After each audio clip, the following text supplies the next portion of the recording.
خودکنترلی. یکی از شاگردهای اصلی مهندس اجتماعی برای کسب اطلاعات محرمانه استفاده از احساسات افراده. احساساتی نظیر ترس، دلهره، اضطراب، تعصب، انتقام، طمع، نودوستی و عجول بودن.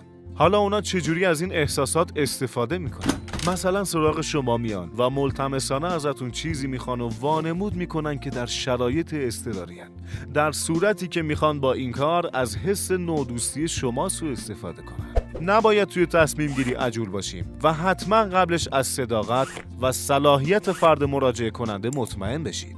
مهندس اجتماعی ممکنه خودش رو به عنوان یه مقام بالاتر معرفی کنه و همین باعث میشه که فرد از روی ترس توبیخ و اخراج اطلاعاتش رو به راحتی در اختیار اون شخص بذاره، در صورتی که نمیدونه با چه کسی طرفه.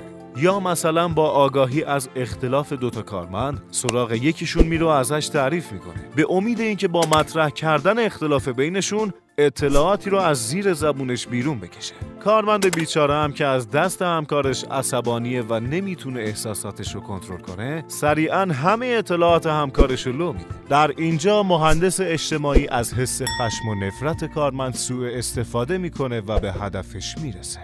افرادی هم به طمع اینکه به مقام بالاتری برسن یا حتی درآمد بیشتری داشته باشن توأمه مهندس اجتماعی میشن. متاسفانه فشارها و مشکلات موجود در خانواده و اضطراب ناشی از اون فرصت دیگه‌ای برای مهندس اجتماعیه که با ابراز همدردی به راحتی خودش رو به اون فرد نزدیک کنه. همینطور کم توجهی و بی‌اعتنایی مسئولان سازمان به درخواست‌ها یا نظرات کارمندان موجب دلخوری و سرخوردگی اونا میشه و عواقب خوبی رو به دنبال نداره. همین کارمند از اینکه ساعت کاریش زیاده و حجم کاری که انجام میده با درآمد یا مزایایی که بهش تعلق میگیره تناسب نداره، احساس بی‌عدالتی میکنه و این میتونه موجب حس انتقام بشه. حتی گاهی هم تعصب زیادی کارمندا کار دستشون میده، به طوری که وقتی از یک کارمند متعصب انتقاد میشه یا اطلاعات غلطی رو در مورد سازمان بهش میگن، بهش برمیخوره و خیلی مستند و دقیق اطلاعات صحیح رو تقدیم مهندس اجتماعی میکنه و خیلی هم خوشحاله که از سازمانش دفاع کرده، غافل از اینکه در دام مهندس اجتماعی افتاده. نهایتاً اینکه گاهی مهندس اجتماعی با استفاده از شایعه پراکنی در سازمان باعث ایجاد نارضایتی و اختلاف بین کارمندان میشه تا به هدفش برسه.